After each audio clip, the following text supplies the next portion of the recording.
Now you can even take maternity leave for 18 months. 1.5 years. Well, I did a lot of things. Yeah, you even start your own business. You need to choose between an OB or a midwife. Bottom line, do your research in advance. Hello, this is Doris. Welcome to my channel. Today I invite my friend Kim. Hello everyone. To my channel to share with us her story about giving birth in Canada. Kim will also tell us like how she balanced between her full-time job and raising a 1-year-old daughter, Alex. And in addition to that, Kim is also an entrepreneur. I will also ask her about her story, how she managed to start a business while she's taking a maternity leave. So before we start, Kim, do you mind giving us a short introduction about yourself? Like, where are you from? Sure. So I'm originally from Israel. I have moved to Canada 6 years ago with my spouse. Right now I'm working in finance, and as Doris mentioned, I gave birth 18 months ago. I have a daughter, so I basically have 2 full-time jobs. Yeah, that's really ambitious. I Yeah, guess. Yeah, challenging. Very challenging, yeah. So Kim, you gave birth like 18 months 18 ago. months ago, So yeah. how was the overall experience in Canada? Like, how did you feel? So the experience was very good. I felt that I get enough support from my family doctor and from my obstetrician, and the actual giving birth in Canada went smoothly. It was a really good experience for me in the hospital. Is it easy to communicate with the nurse and physician? Because you know, like sometimes the medical term can be very strange, especially in English, if English is not our native language. Right. So how do you feel about I totally that? agree. I remember when first I looked for a doctor, I always was concerned, like if I have a certain question and I don't know the specific term of what I'm asking. So I think it's always good to like check the general terms just so you know the word, or if they're saying something you understand what they're saying. Like you're trying to communicate with any person when you're a newcomer. So do some homework. Yeah, do some homework, but eventually you will understand them and they will understand you.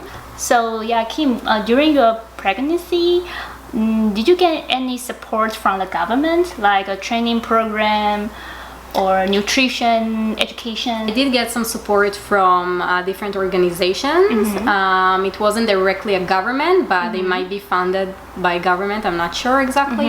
There is organization that's called leche League. They're helping with everything that has to do with breastfeeding. So if you're planning to breastfeed, you can go to a course. The course that I went to was absolutely free. You meet other mothers, everyone give like their opinion about breastfeeding, and then they explain to you why it's so important. Yeah, it was a really good course that I took. So how did you know this program? I searched online. Okay. A lot of the things you can search online. Do your homework. Yeah, it's very important to be active. Right. Get information. Right. Always research or go on Facebook groups. Another course that I took was a CPR. The one that I took, it was a small fee. I've heard about other courses that are for free. So definitely look into it before you're having a baby. It's very important to know CPR. Okay, yeah, I will put the link for those 2 programs on the description, so you can check it if you need it. Kim, after Alex was born, you took a maternity leave, right? Yes. So like how long you took that maternity leave? So not too long before I gave birth, the government changed the rules with the term of the maternity leave. It used to be up to 12 months. Okay. And now you can even take maternity leave for 18 months. 1.5 years. Yeah, it's a long time.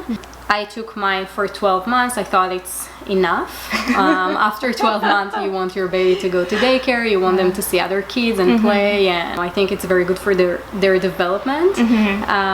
So yeah, mine was 12 months. It was very enjoyable. I did a lot of things. Yeah, you even started your own business. Yeah, I started my own business. I felt like I have a lot of time where my baby sleeps and I'm just kind of stuck at home. So I felt like I need to do something with myself. So I decided to open a business for baby clothes. Okay. But why baby clothes?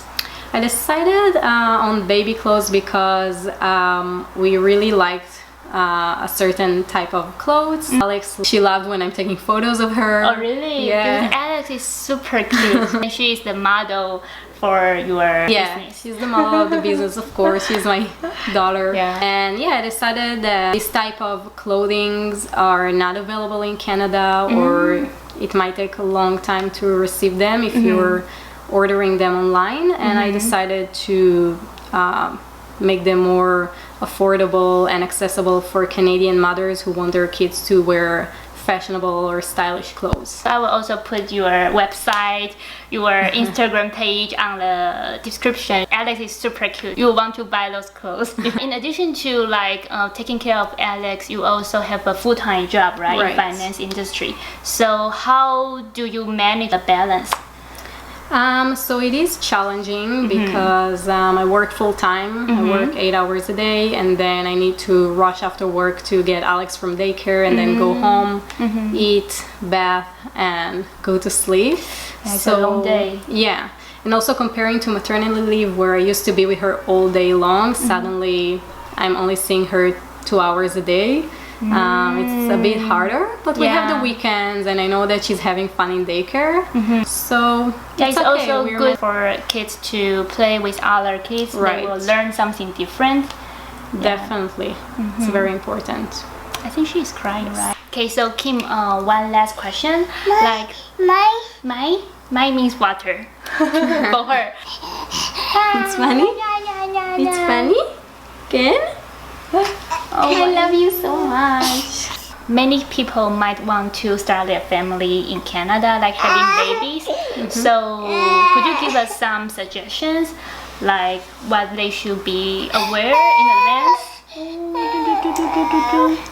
I'm thinking the best thing is to know what you're coming for. Like to get prepared for the whole process. Also try to research for an OB or a midwife or someone you get recommendations for. So I think that would make it much easier.